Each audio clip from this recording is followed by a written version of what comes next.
In the dusty highlands of southeastern Turkey, where the plains of Mesopotamia give way to the Taurus Mountains, there is a hill. The locals called it Göbekli Tepe, Potbelly Hill. For centuries, they assumed it was nothing more than a natural rise in the earth, a medieval cemetery perhaps, nothing of interest. Then in 1994, a German archaeologist named Klaus Schmidt walked up that hill and noticed something strange. Limestone fragments, deliberately shaped, deliberately placed. Not natural at all. What he found beneath that hill shattered everything we thought we knew about the origins of human civilization. A megalithic temple complex. T-shaped pillars standing 18 feet tall, weighing up to 20 tons each. Intricate carvings of animals. Foxes, snakes, scorpions, birds, boars. Stone circles arranged with geometric precision. 12,000 years old. Let that number settle. 12,000. The last ice age had barely ended. Agriculture did not exist. Pottery had not been invented. The wheel was 7,000 years in the future. Stonehenge would not be built for another 60 centuries. The pyramids of Egypt lie 5 millennia in the future. According to every textbook and every established timeline of human development, the people who built Göbekli Tepe were hunter-gatherers, nomads who followed game, gathered wild grains, and lived in small bands of perhaps 30 or 40. They had no writing, no metal tools, no domesticated animals beyond the early dog. And yet, they quarried, transported, carved, and erected 20-ton stone pillars with a sophistication that rivals later Bronze Age architecture. But here's the problem. Schmidt arrived at Göbekli Tepe expecting to find nothing of consequence. A small Neolithic settlement, maybe. Some flint tools. The kind of site that fills a dissertation and is forgotten. Instead, he spent the remaining 20 years of his life excavating what he came to call the world's first temple. The site is not a village. There are no hearths, no domestic refuse, no evidence that anyone ever lived there permanently. The structures are purely ceremonial, circular enclosures of massive T-shaped pillars arranged in rings, with 2 larger central pillars facing each other like sentinels. Each pillar is a single piece of quarried limestone. The largest weighs between 10 and 20 tons. The quarry from which they were cut sits approximately 100 meters from the site. Not far, but try to imagine moving a 20-ton slab of stone without wheels, without pulleys, without draft animals. Across uneven terrain, in an age before even the simplest machines existed. And these are not rough, functional stones. The builders carved them with purpose. Each T-shape is a human form and abstract, the horizontal top suggesting shoulders, the vertical shaft a body. Some pillars bear arms and hands. One has a belt and a loincloth engraved in relief.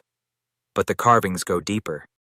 The pillars are covered with animals, foxes and snakes and scorpions, boars and birds and spiders, creatures rendered in exquisite, stylized relief. Not the casual scratching of primitive people. These are deliberate, skilled, artistic works. The kind of craft that takes generations to develop.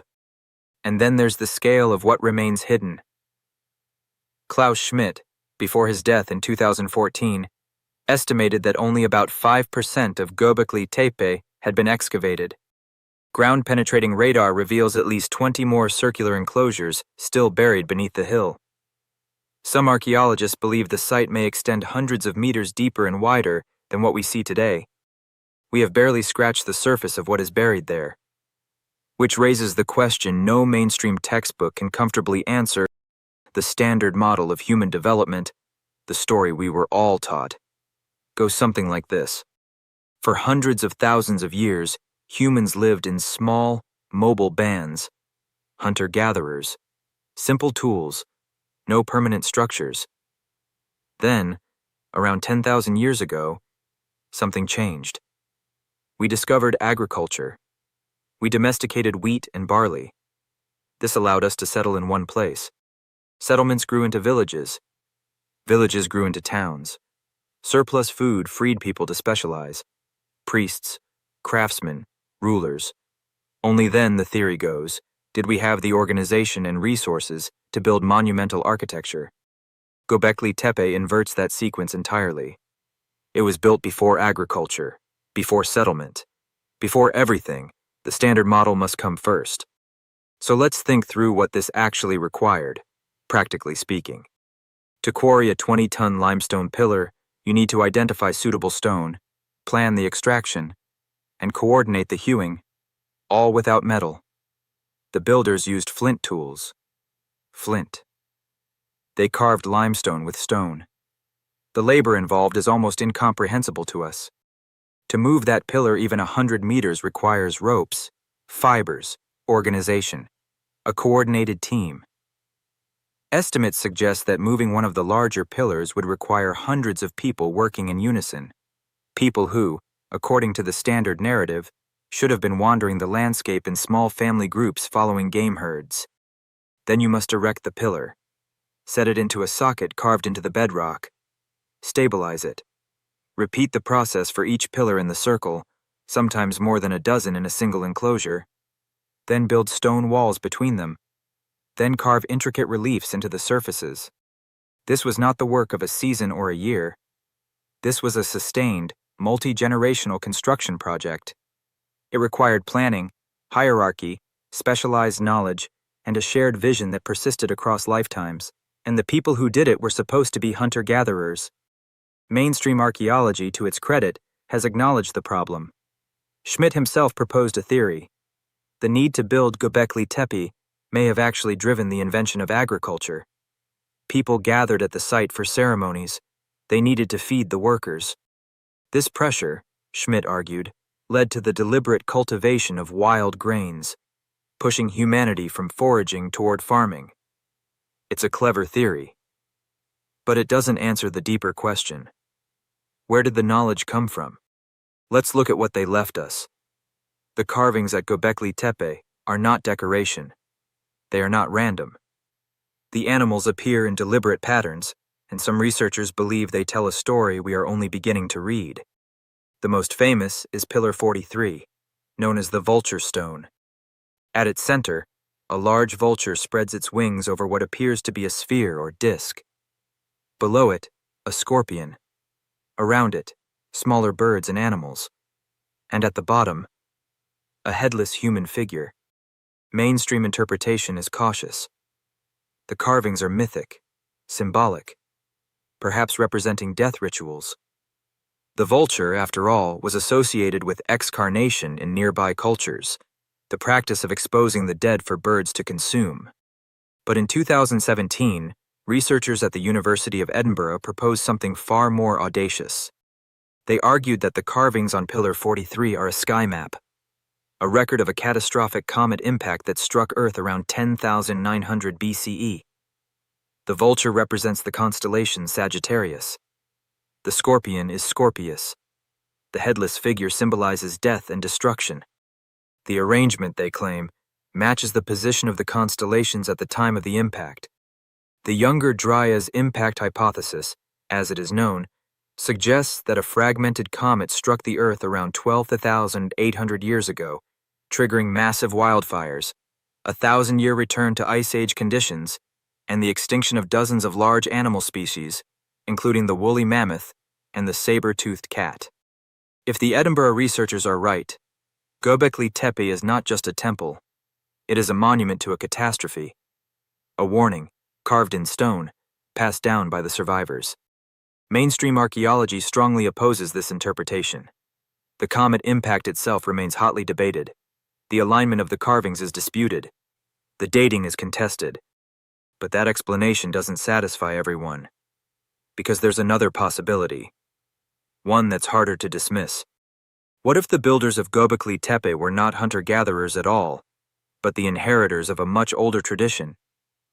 What if the knowledge of megalithic construction, of astronomical observation, of symbolic art, was passed down from a civilization that existed before the Younger Dryas? A civilization whose traces were erased by the catastrophe. The site itself seems to whisper this possibility. And then, around 8,000 BCE, roughly 2,000 years after it was built, they buried it. This is not a metaphor. They physically filled every enclosure with debris, tons and tons of broken limestone, flint tools, animal bones, and earth. They entombed each pillar, each carving, each circle, methodically and completely. This was not destruction. It was deliberate preservation. The pillars were not toppled. The carvings were not defaced. The burial was careful, controlled, and intentional. Think about the effort. The same civilization, or its descendants, that quarried 20-ton pillars and stood them upright now devoted equal labor to burying them. It would have taken hundreds of people, working for months or years, to fill those enclosures.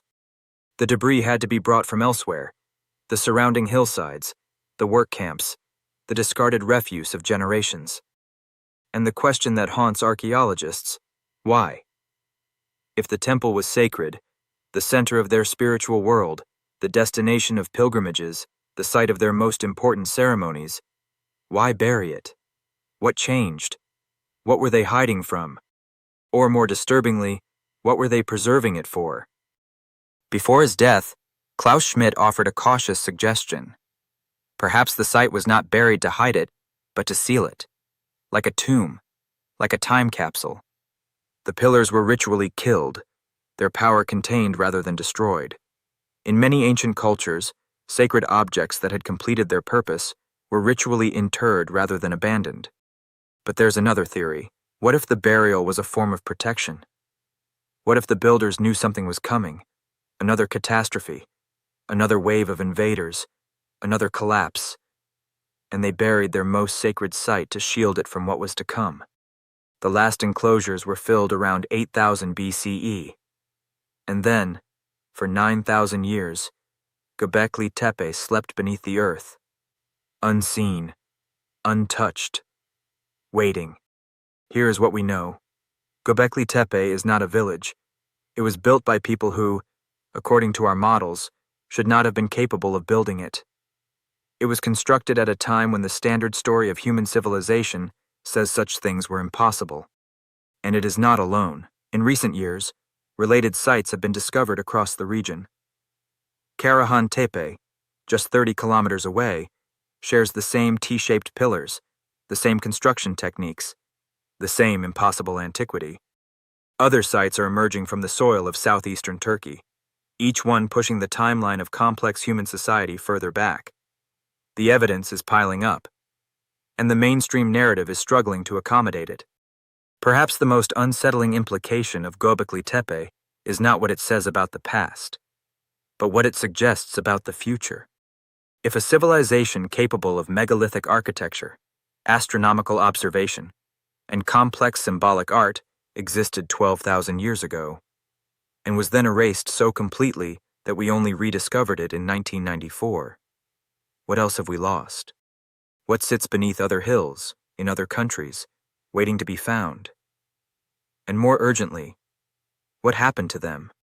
The Sumerians, who emerged in Mesopotamia 6,000 years after Göbekli Tepe was buried, spoke of kings who ruled before the Great Flood. They recorded reigns spanning tens of thousands of years, names we dismiss as mythology. But here, in the dusty highlands of Turkey, is physical evidence that a complex human society existed far earlier than any textbook admits. Records so profound, they challenge the very first chapter of the human story. Göbekli Tepe doesn't answer our questions. It asks them, silently, patiently, from beneath the earth. And we have only uncovered 5% of it. The past is never as far away as it seems. What do you believe?